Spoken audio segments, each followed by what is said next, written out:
Zoe?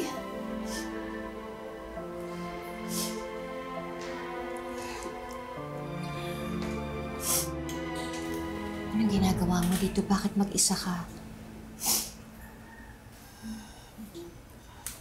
Ayoko na po kasi makagulo eh. Hanggang ngayon, galit pa rin sa amin si Tita Giselle. Kaya, nandito lang po ako nagdadasal para maging okay si Lolo. Wala po kasi akong makausap eh. Yung pamilya ko magkakaaway. Wala akong makausap sa kanila. Naintindihan kita. Kaya ba nakipagkita ka kay Carlos? Oo, alam ko.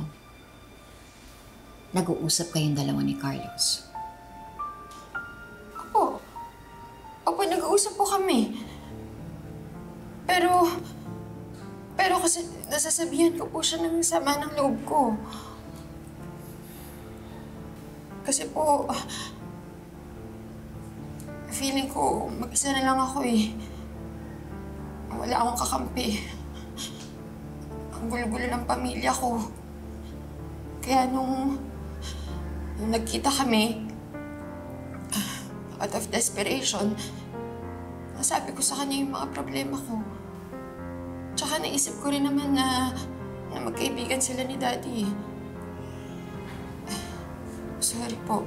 Sorry kung nakaabala ako sa iyo. Zoe, okay lang. Naiintindihan kita.